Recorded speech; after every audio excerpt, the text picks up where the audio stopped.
Hi crafters, welcome back to another segment of KISS, Keep It Simple Sylvia. We just completed the month of March where we made some very simple basic little flowers. For the month of April we're going to be working with twine. Twine comes in lots of different textures. This one is cotton twine. It's a nice soft flexible string that almost feels like yarn. It's so nice and soft and flexible. Another one is hemp. Hemp is it has a different texture to it, and it's stiffer. It almost feels like paper, and it has a different color. It's cotton twine is usually bleached out or a natural look to it, and same with hemp. Hemp is this color too, but it's you can see the difference in the colors.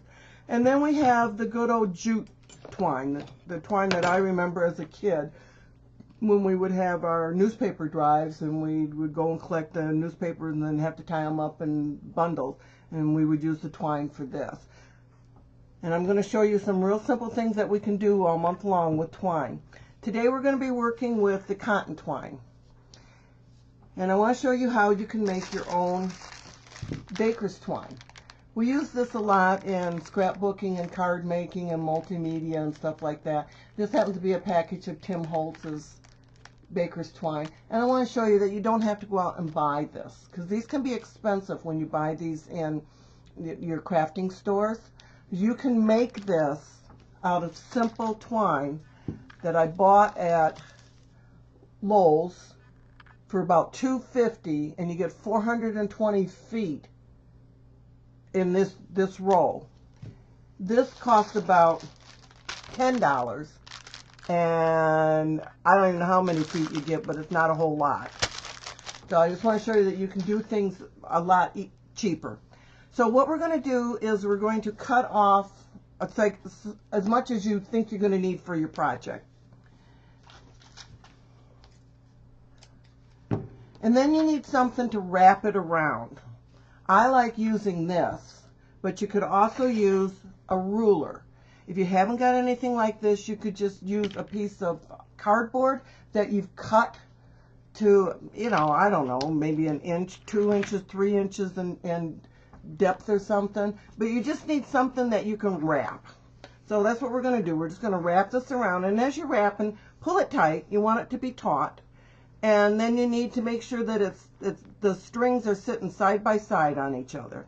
Now, you can tape it down or you can hold it down. It doesn't make any difference. Whatever you feel more comfortable doing. I'm just going to hold it down, I think. And then, now in order to color this, you need some kind of marker. You can use a Sharpie. These are permanent. So when you mark with this, it's going to be permanent. You can, or you can use like the Crayola washable markers. And I'm going to show you something that we can do with these. These were under $2, and you get lots and lots of colors in them. You don't have to go out and buy special inks, or you can just use markers. Markers work wonderful. So I'm going to use the blue marker. Now most Bakers Twine kind of has a little angle to it. So what I'm going to do, I'm going to take my marker, and I'm just going to draw on an angle across these strands. And I'm going to kind of pounce on it to saturate the strands. Hold your marker on it so you know that it goes through. And then just move down and do another section. Let me zoom in so you can see what I'm doing here. Okay. And see, I'm kind of going on an angle, and I'm not measuring. You can measure if you want to, but I just don't think it's necessary. And just make sure that you hold the marker down on it, because you want to saturate those threads, because you can see we're writing on the top of it. By holding it down, you're going to make sure that it goes through to the other side. If it doesn't go through to the other side, that's okay. You can always go back and touch it up with your marker. And you can see I'm just spacing this however I want to space it. I'm not really doing any measuring on it at all. I am trying to keep it on a diagonal, but it's not necessary. You can go straight across if you want. And just keep pouncing it up and down, getting this all marked up. And the nice thing about this is whatever project you're working on, you can color coordinate it. You can use whatever markers you have. If you're using ink, you can use whatever ink you're using. If you're using paint, you can even put paint on this. If you put paint on it, it's going to get stiff. And then you're going to turn this over, and you have to mark the other side. And when you turn over, just make sure you keep your diagonals going in the same direction as what you had previously done. Just keep marking on it. And another thing too is you can put multiple colors on this too. You can make orange and black for Halloween, red and green for Christmas. You can do pastel colors if you have pastel colors of markers for springtime. And just any color that you have handy. I like using markers on it because I know it's permanent then, because sometimes whatever project you might be working on, it might get wet. And then if it's not permanent, it's definitely going to run. But you might want that, and I'm going to show you something about that in just a minute too. Okay, so now we've got it all marked up. We've held it down, and just unravel it.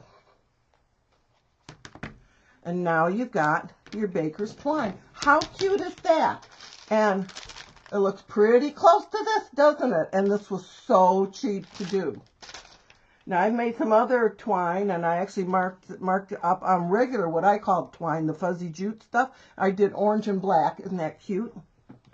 And then I did a green, and then on the hemp one, I did this orange, it's kind of a yellow orange. And then on hemp also, I made this cute little bow out of orange and black. And then for if you have markers that are water-based, such as these washable ones, you can color your twine. I'm going to let's get purple out. I'll get purple out. Simple way to color your twine. Tear off, cut off some the length that you think you're going to need. And if it's not enough, guess what? You can make more. Okay, so I'm going to tear that off. You can do a couple different ways. You can run the side of your marker down the edge of the twine like this and get some color on it. Or, because these are water-based, you can just put it right on your craft mat. And we've talked about these craft mats. I'm going to get some water, spritz it. Now I'm going to dredge the twine through the water here, and I'm going to mix it all up, and we're going to have purple. So I can match this to any project I'm working on. If you want to make a cute little bow for a little girl's hair or something, you can color coordinate it to whatever outfit they're wearing. It's just so cute. Okay, and then you would dry it. There we go. We have purple.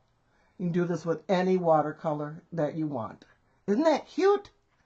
Well, I hope you enjoyed this segment of Keep It Simple Sylvia, where we learned how to make Bakers Twine just using regular cotton twine. But you can also use the hemp twine and the jute twine like I showed in these examples.